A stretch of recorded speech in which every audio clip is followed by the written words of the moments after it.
하나님 아버지, 교회가 교회 되지 못하고 믿음이 믿음 되지 못하고 정말 살아있어야 할 우리 하나님의 백성들이 그 자취를 감춘 것만 같은 그런 어두운 때를 저희들이 보내고 있습니다. 하나님 아버지, 우리를 고아와 과부와 같이 홀로 두지 마시고 그저 적은 무리에 속한 자들로 그저 우리를 외롭게 하지 마시고 이 시대에 오히려 우리 하나님께서 높이 들어쓰시사 하나님의 하나님 되심과 하나님의 사랑과 은혜와 하나님의 지혜와 능력과 부유하심을 계시할 수 있는 우리 하나님의 백성들로, 하나님의 교회들로 우리를 사용하여 주옵소서. 우리 자신을 뒤돌아볼 때에도 내가 이래도 되는 걸까? 내가 이렇게 살아도 되는 걸까? 싶은 마음들이 일주일에 수도 없이 들지만 그러나 우리 하나님께서 우리를 늘 그때마다 회복시켜 주시고 우리를 그때마다 우리 본래의 자리로 돌아올 수 있도록 하나님 은혜 베풀어 주셨사오니 이제 한 번 더 우리를 흔들어 깨우시고 이 예배를 통해서 왜 우리가 교회로 살아남아야 되는지, 왜 우리가 그리스도인으로 이 시대에 불을 밝혀야 하는지 이 예배를 통해서 우리 하나님 우리들에게 말씀하여 주옵소서.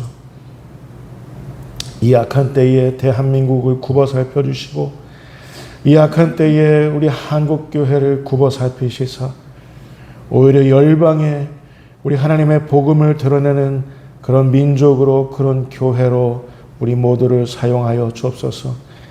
지금 이 시간 마음껏 예배를 드리고 싶어도 지하 깊은 곳에서 숨죽이고 예배를 드려야만 하는 북녘 땅의 동포들, 우리 하나님 같은 은혜로 허락하시사 우리 한민족이 밝은 하늘 아래서 우리 하나님 복되신 그 자리에 하나님을 향해서 같이 노래하며 예배할 수 있는 그날을 어서 속히 허락하여 주옵소서.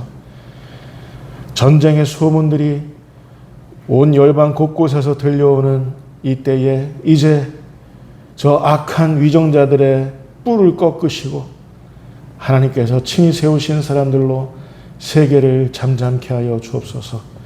오늘 이 시간 우리에게 우리 하나님 직접 말씀하여 주시고 전하는 종은 십자가 뒤로 감추어 주옵소서. 예수님 말씀만이 밝히 증거되게 하여 주옵소서. 감사합니다. 예수님의 이름으로 기도하옵나이다. 아멘. 하늘에 계신 우리 아버지, 아버지의 이름을 거룩하게 하시며 아버지의 나라가 오게 하시며 아버지의 뜻이 하늘에서와 같이 땅에서도 이루어지게 하소서. 오늘 우리에게 일용할 양식을 주시고 우리가 우리에게 잘못한 사람을 용서하여 준 것 같이 우리 죄를 용서하여 주시고 우리를 시험에 빠지지 않게 하시고 악에서 구하소서. 나라와 권능과 영광이 영원히 아버지의 것입니다. 아멘. 할렐루야. 오늘 우리들에게 주시는 하나님의 말씀은 사도행전 12장 1절부터 10절까지 있는 말씀입니다. 사도행전 12장 1절부터 10절까지 있는 말씀.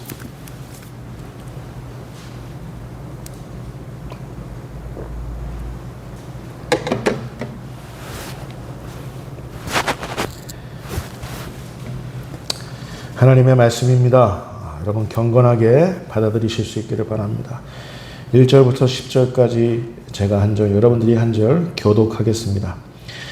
그때에 헤로드 왕이 손을 들어 교회 중에서 몇 사람을 해하려 하여 요한의 형제 야고보를 칼로 죽이니 유대인들이 이 일을 기뻐하는 것을 보고 베드로도 잡으려 할세 때는 무교절 기간이라.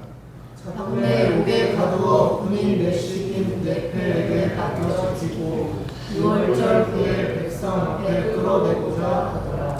이에 베드로는 옥에 갇혔고 교회는 그를 위하여 간절히 하나님께 기도하더라.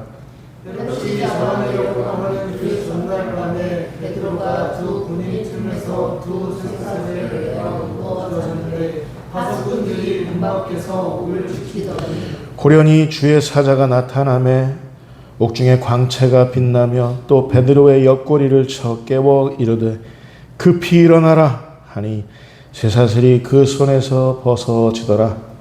천사가 이르되 뒤를 띠고 신으시니라. 오늘 베드로가 대동하니 천사가 또 이르되 겉옷을 입고 따라오나니 베드로가 나와서 따라갈새 천사가 하는 것이 생시인 줄 알지 못하고 환상을 보는가 하니라. 이에 첫째와 둘째 파수를 지나 시내로 통한 쇠문에 이르니 문이 저절로 열리는지라. 나와서 한 거리를 지나매 천사가 곧 떠나더라. 아멘. 할렐루야. 죽음도 어쩌지 못하는 사람들, 이라는 제목으로 우리 함께 하나님의 음성을 청하겠습니다. 우리는 이따금 도저히 납득되지 않고 이해할 수 없는 죽음들을 겪기도 합니다. 사랑했으면 사랑했을수록 사랑했던 그만큼 우리는 어느 한 사람의 부재를 받아들이기 힘든 게 사실입니다. 게다가 이 사람은 누가 봐도 믿음이 두터웠던 사람이었는데 얼마나 하나님을 사랑했는데 이런 공공의 기억이 있으면 있을수록 그 상실감은 우리에게 너무 커다랗습니다. 도대체 왜 하나님께서 데려가셨는지, 왜 그 죽음을 허용하셨는지 우리는 묻지 않을 수 없게 됩니다. 여러분, 그런데 이때 우리 하나님의 마음은 어떠셨을까요? 그냥 무덤덤하셨을까요? 하나님 우리한테 그냥 그런 죽음은 흔한 거야. 뭐 있을 수도 있는 일이지. 뭐 그것 가지고 그래. 이렇게 하실까요? 내가 창조한 나의 피조물 갖고 내 뜻대로 내 마음대로 거둘 수도 있는 일이지. 뭘 그것 가지고 따지고 드냐고 하나님께서 우리들에게 이렇게 말씀하실까요? 여러분, 제 생각은 이렇습니다. 하나님께서는 오히려 당신 자녀의 죽음 그 자리 한복판에 함께하고 계셨다. 그 죽음을 같이 체험하고 계셨다. 그리고 그 죽음이 죽음으로 끝나지 않도록 부활 생명으로 함께하고 계셨다. 예수님 구름 타시고 다시 오실 때 그 죽음은 다시 영원한 생명으로 끄집어내어질 것이다.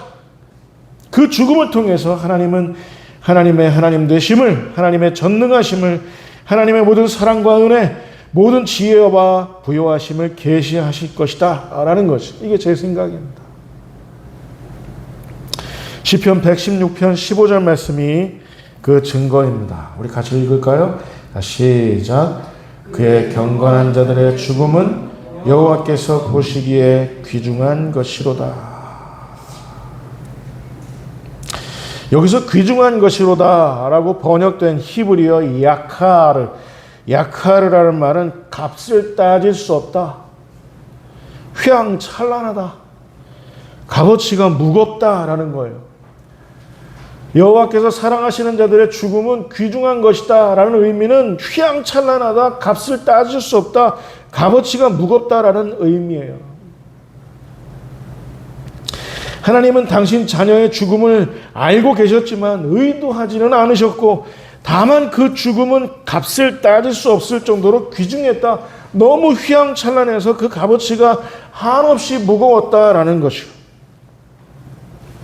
여러분, 잊지 마세요. 하나님께서 사랑하시는 자들도 죽습니다. 그러나 하나님은 유독 당신 자녀들의 죽음 그 배후에 하나님의 뜻, 하나님의 계획, 섭리, 계시를 숨겨놓으신다는 사실을 여러분 믿으실 수 있기를 바랍니다. 다 의미가 있는 거예요.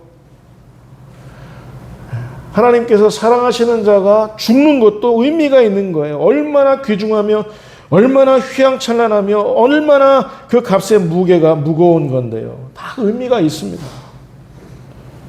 왜 하나님께서 당신 자녀들, 당신 백성들의 그 죽음을 함부로 처우하시겠습니까?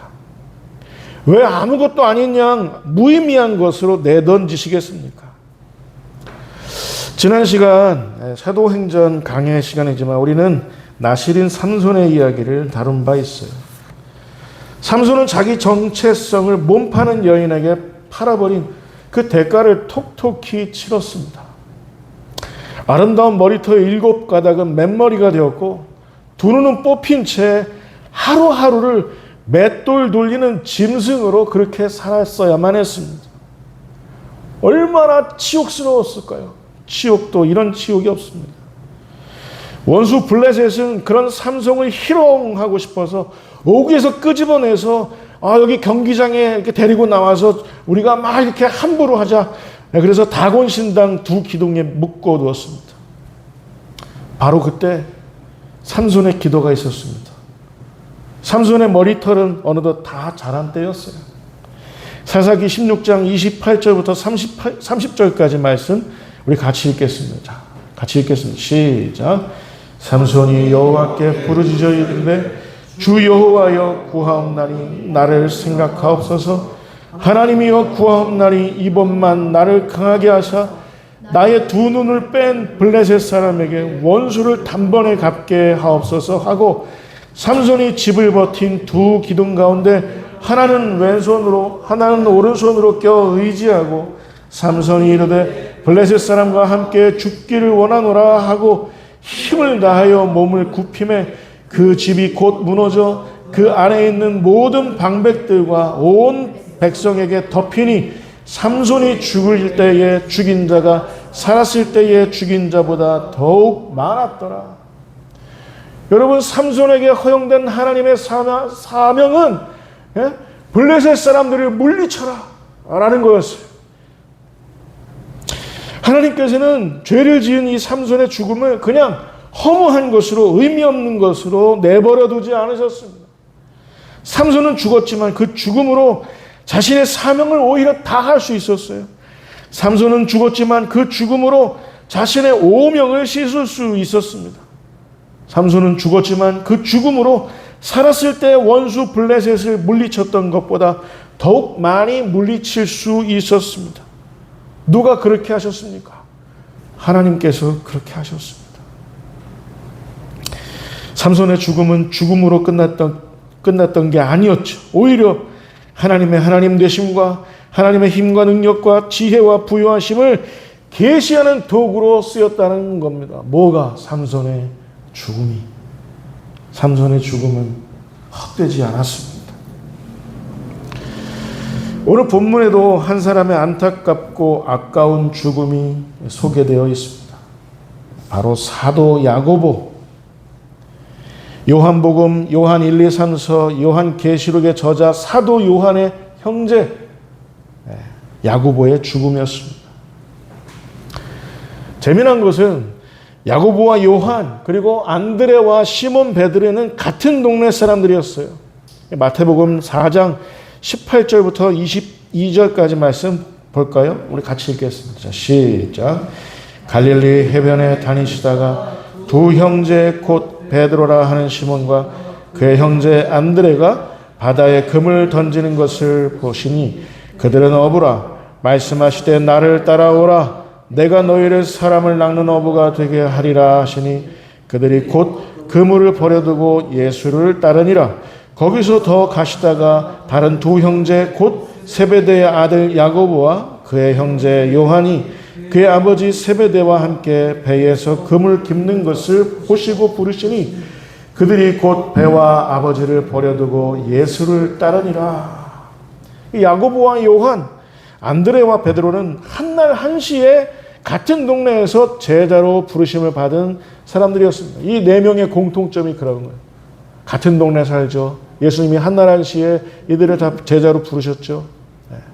그런데 이 넷 중에 가장 먼저 제자 야고보, 사도 야고보가 헤로드 왕에 의해 참수당했다는 사실입니다. 여러분, 우리가 상식적으로 아는 예수님은 야고보 사도가 참수당할 때 그걸 막아주셨어야죠. 왜 그 죽음을 허용하셨냐 그 말입니다. 이때 예수님 제자들의 상실감, 그 충격은 어땠을까요? 제자들 모두 그러지 않았을까요? 이 야고보가 얼마나 예수님을 사랑했는데 예수님을 따르느라고 생업과 아버지마저도 버려두기까지 했던 사람인데 어떻게 해서 제자로 부름당할 때는 언제고 어떻게 해서 참수당할 수 있단 말인가 하지 않았겠어요? 오늘 본문에서는 헤롯은 야고보를 참수한 후에 더욱 기세 등등했습니다. 야고보만 죽일 게 아니라 베드로까지 죽이려고 했어요. 오늘 본문 2절부터 4절까지의 말씀입니다. 우리 같이 읽을까요? 자, 시작. 요한의 형제 야고보를 칼로 죽이니 유대인들이 이 일을 기뻐하는 것을 보고 베드로도 잡으려 할세 때는 무교절 기간이라 잡음에 옥에 가두어 구인 4식 4패에 맡겨 지키고 6월절 후에 백성 앞에 끌어내고자 하더라. 무교절, 유교절, 6월절 이때는 유대인들의 명절이기 때문에 이때 베드로를 거두면, 목숨을 거두면 폭동이 날까봐 6월절 지나고 베드로 역시도 순교시키려고, 참수시키려고 했던 것이죠. 꼼짝없이 베드로 역시도 그 생을 마감할 수밖에 없었습니다. 왜냐하면 하나님께서 야고보의 죽음도 허용하셨기 때문에, 야고보가 순교하도록 하나님 허용하셨기 때문에 베드로도 그렇게 될 수도 있는 거죠. 얼마든지.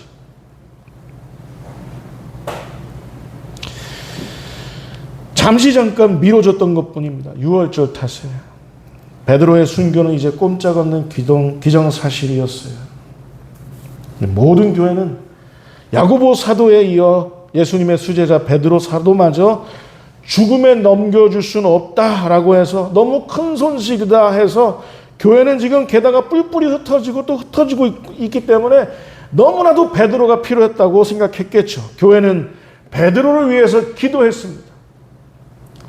베드로를 위해서 기도했습니다. 오늘 본문 5절 말씀입니다. 자, 우리 같이 읽겠습니다. 시작. 이에 베드로는 옥에 갇혔고 교회는 그를 위하여 간절히 하나님께 기도하더라. 여러분 한번 물어볼게요. 여러분 기도한다고 다 이루어집니까?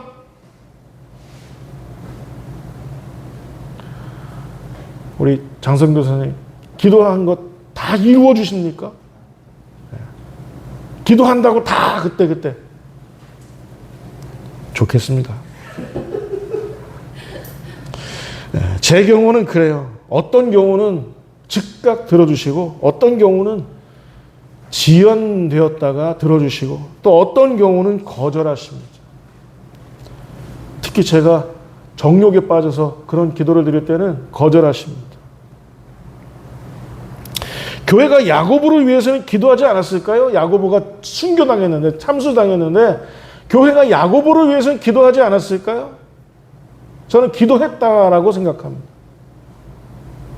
왜냐하면 야고보 사도 죽음 이전에 스데반도 죽었기 때문에 교회에서 지도자들이 죽어나갈 때 흩어져 가면서 하나님의 백성들 가운데 예수님의 제자들이 죽어져 갈 때 교회가 왜 기도하지 않았을까요? 야고보를 위해서도 기도했다고요.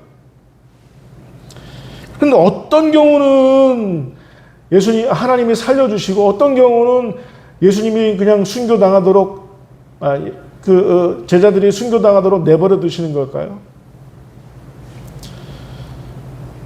다만 야고보의 순교는 하나님께서 허용하셨다는 게 중요해요. 허용하셨다. 하나님의 뜻과 계획과 섭리를 위해 값진 허용을 허락하셨다는 거죠. 이어 오늘 본문 6절부터 10절까지 말씀입니다. 6절부터 10절까지 베드로가 어떻게 순교를 피하게 됐는지, 자, 우리 같이 읽도록 하겠습니다. 시작. 헤롯이 잡아내려고 하는 그 전날 밤에 베드로가 두 군인 틈에서 두 쇠사슬에 매어 누워 자는데 파수꾼들이 문 밖에서 옥을 지키더니 호련히 주의 사자가 나타나며 옥중에 광채가 빛나며 또 베드로의 옆구리를 쳐 깨워 이르되 급히 일어나라 하니 쇠사슬이 그 손에서 벗어지더라. 천사가 이르되 띠를 띠고 신을 신으라 하거늘 베드로가 그대로 하니 천사가 또 이르되 겉옷을 입고 따라오라 한데 베드로가 나와서 따라갈새 천사가 하는 것이 생시인 줄 알지 못하고 환상을 보는가 하니라. 이에 첫째 둘째 파수를 지나 시내로 통한 쇠문에 이르니 문이 저절로 열리는지라. 나와서 한 거리를 지나매 천사가 곧 떠나더라. 야고보는 순교되었어요. 베드로도 이제 순교를 앞두고 있는데 하나님께서 천사를 보내서 이와 같은 역사를 펼치셨다라는 사실입니다. 우리는 오늘 이 본문을 통해서 베드로의 죽음, 베드로의 순교를 위해 동원되었던 모든 것들이 한순간에 한꺼번에 다 하나같이 무력화되고 허물어지는 것을 볼 수 있었습니다. 베드로의 순교는 하나님의 긴밀한 간섭에 의해 연기되었던 거죠. 베드로가 순교 안 나갔던 건 아닙니다. 연기되었던 거죠. 사실 우리 그리스도인들은 이미 우리 이 죽음의 권세가 감히 어쩌지 못하는 사람들입니다. 야고보는 순교되었지만 죽음의 권세가 야고보를 어떻게 했던 건 아닙니다. 베드로도 순교 당할 뻔했지만 베드로의 목숨을 사망의 권세가 어찌할 수 없었다라는 사실이에요. 결코 죽음의 권세는 우리를 하나님의 손으로부터 우리를 좌지우지 어거할 수 없다는 사실을 여러분 잊지 마시기 바랍니다. 계속해서 죽음의 권세가 우리의 이름을 청구할 뿐이지만 죽음은 우리를 어찌할 수 없다는 사실입니다. 왜요? 누가복음 22장 31절 32절 말씀입니다. 자, 우리 같이 읽도록 하겠습니다. 여러분 큰 소리로 읽어주시기 바랍니다. 자, 안 했어요? 네. 잘하셨어요. 누가복음 22장 31절 32절 말씀입니다. 죽음의 권세가 우리를 요구하고 있습니다. 그러나 어쩌지 못한다는 사실. 누가복음 22장 31절 32절 말씀입니다.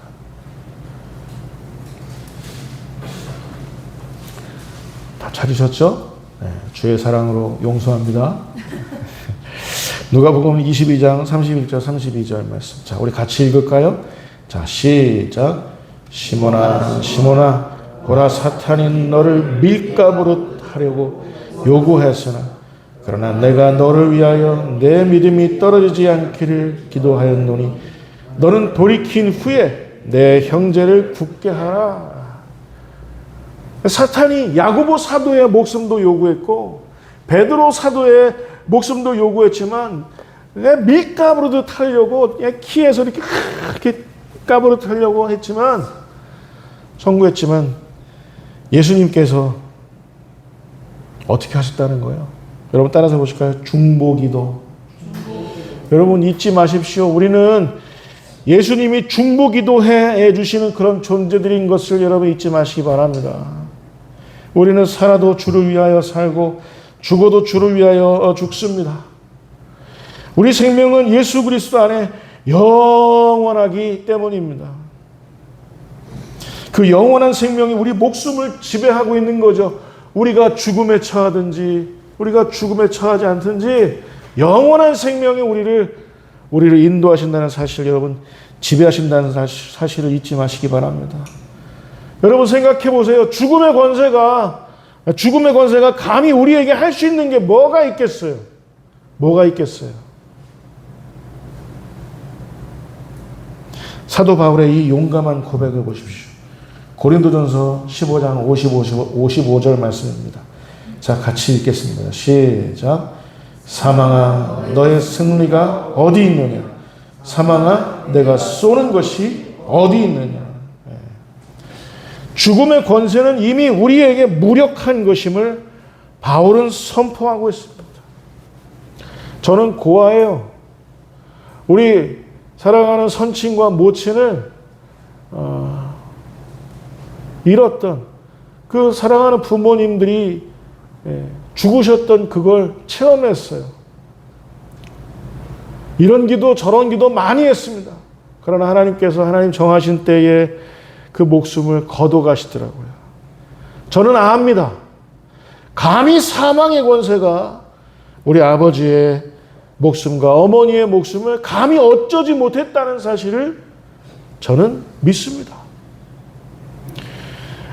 우리 정훈이에게 제가 예언 하나 하겠습니다. 아빠는 언젠간 죽습니다. 그러나 죽음의 권세가 아빠를 어쩌지 못한다는 사실을 잊지 마시기 바랍니다. 우리는 감히 사망이 우리를 쏴도 우리가 그 화살에 맞아도 그 권세가 우리를 어쩌지 못하는 그런 예수 그리스도의 보혈이 우리 이마서부터 머리끝서부터 발끝까지 다 인쳐져 있다는 사실을 여러분 잊지 마시기 바랍니다. 우리는 죽어도 영원한 생명입니다. 아멘? 우리 그리스도인들 모두가 다 그래요. 여호와께서 당신의 백성의 죽음을 귀중히 보시는도다. 무겁게 보시는도다. 찬란하게 보시는도다. 그 값어치가 영원하도록 그렇게 보시는도다. 여러분 이 사실을 믿으실 수 있기를 바랍니다. 우리에게 사망이 화살을 쏴도 그 즉시 무효화됩니다. 잠시 잠들 수는 있겠죠. 그러나 영원히 죽지는 않습니다. 잠시 잠든 것으로 인해서, 잠시 죽는 것으로 인해서 우리는 슬퍼할 수 있겠죠. 그러나 그건 영원한 게 아닙니다. 우리는 다시 만날 겁니다, 나중에. 우리는 사망에 도저히 어찌할 수 없는 존재들입니다. 우리 주 예수 그리스도의 부활의 권능이 뒤따르는 존재들입니다. 여러분 믿으십니까? 결론입니다.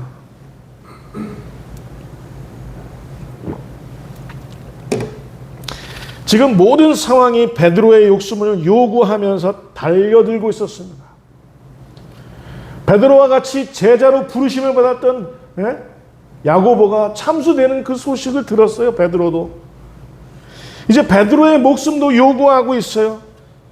근데 그때 천사가 베드로에게 해주었던 말, 이 셋을 기억하는 게 오늘 설교의 결론입니다.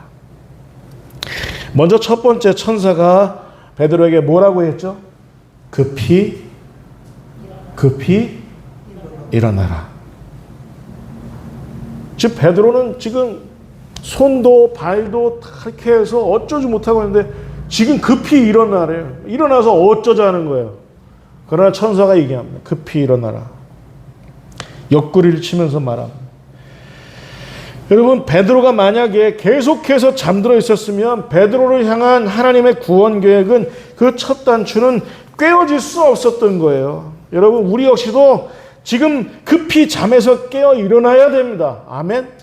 우리가 육신의 한계에 갇혀서 잠들어 있기만 하면 우리를 향한 구원도, 우리의 구원을 통한 하나님의 거대한 비전도 시작될 수 없다는 뜻입니다. 우리가 잠들어 있으면.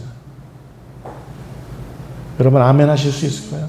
그리고 두 번째, 세 번째 8절에 소개된 천사의 말을 우리 한번 주목해 봅시다. 8절에 두 번째 뭐라 그랬죠? 띠를 띠고 신을 신으라.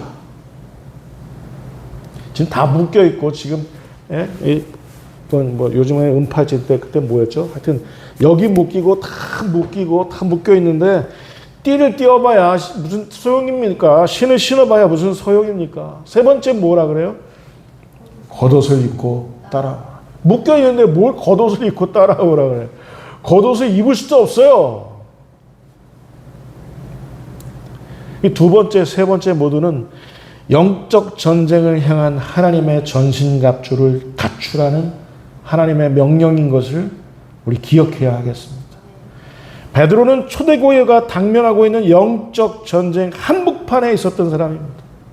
베드로가 깨어 일어나야, 베드로가 전신갑주 갑옷을 입고 초대교회가 당면했던 영적 전쟁에 참전해야 그의 구원도 담보되고 초대교회의 구원도 가능했던 겁니다. 베드로가 깨어 일어나야 되고 띠를 신고 신을 신어야 되고 겉옷을 입고 천사를 따라가야 이게 시작되는 일들입니다.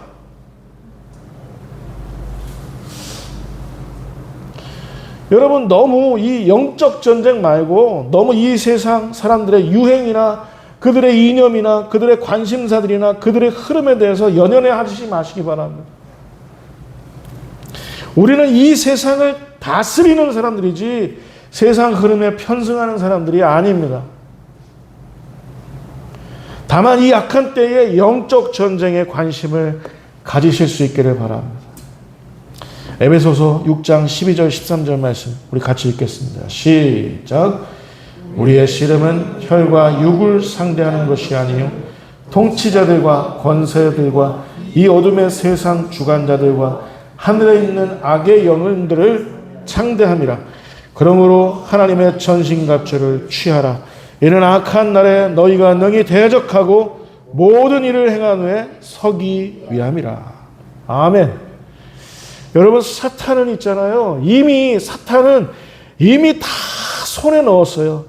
이 세상의 시스템이 다 사탄의 시스템으로 돌아가는 거예요. 영적인 눈으로 보면 이 세상의 시스템이 교회의 시스템과 하늘의 시스템과 맞닿아 있는 거, 교집합되어 있는 거 한 개도 없습니다. 다 사탄 손에 있다고요. 이 세상의 시스템들이. 그리고 이 세상 통치자들, 권세자들, 주관자들 사탄이 다 손에 넣었습니다. 다 사탄의 부하예요. 시스템도 그렇고 권력자들도 그렇고 권세자들도 그렇고 다. 이 혈과 육을 상대해봐야 소용이 없습니다. 게다가 통치자들, 권세자들, 주관자들 그들 틈바구니에서 우리가 한 자리 좀 얻어보겠다고 아웅다웅 할 때가 아닙니다. 지금은. 이건 믿음이 아니에요. 그들 속에서 어느 자리에 막 손바닥에 지문이 닳도록 막 비벼대봐야 소용이 없어요. 믿음이 아닙니다. 이건 오히려 우리가 잠들어 있다는 강력한 반증이죠. 이 세상의 흐름은 꿰뚫고 지배할 수 있어야 믿음입니다. 그래야 우리가 교회고 그래야 우리가 그리스도인이라고 할 수 있어요. 여러분, 우린 그럼 이 마지막 때, 이 약한 때 어떤 모습, 어떤 자세를 취해야 될까요? 하나님의 전신갑주를 갖춰야 할 줄 믿습니다. 천사가 베드로에게 했던 말처럼 띠를 띠고 신을 신고 겉옷을 입어야죠. 천사가 지금 베드로 묶여있는 거 몰라요? 하나님이 지금 베드로가 지금 꼼짝없이 죽게 된 거 모르세요? 다 아신다고요. 우리는 시리와 좌절과 낭망에 빠져서 감옥에 묶여있을 수밖에 없을 수도 있어요. 그러나 죽음의 권세가 감히 우리를 어쩌지 못한다는 사실, 여러분 이거 믿고 천사가 했던 말처럼 띠를 띄어야 됩니다. 띠를 띠면 우리가 부끄러운 것들이 드러나지 않을 수 있다는 사실입니다. 띠를 띠고, 진리의 띠를 띠고, 그리고 신은 뭐예요? 평안의 복음의 신이죠. 복음의 신을 신고, 그리고 겉옷을 입어야죠. 겉옷은 하나님의 전신갑주 전체를 뜻합니다. 겉옷을 입어야죠. 이런 베드로는 그 어떤 죽음의 권세도 막아설 수 없었습니다. 막아선다 해도 풀리고 다 깨지고 부서지고 열리고 하는 거예요. 여러분 아멘 하실 수 있을까요? 베드로에게 모든 것이 풀리고 모든 것이 열리고 모든 것은 그냥 지나쳐졌습니다. 잠시 순교가 비켜간 베드로는 뒤이어 초대교회를 막아섰던 이 세상의 악한 시스템들과 이 세상의 통치자들, 권세자들, 주관자들을 무력화시킬 수 있었던 거죠. 순교가 잠시 물러난 베드로가 초대교회의 예수님 대신에 허락된 하늘의 권능을 가지고 다 같이 초대교회가 나아갈 때 어쩌지 못했던 거죠. 어쩌지 못했던 거예요. 막아설 수 없었던 것이죠.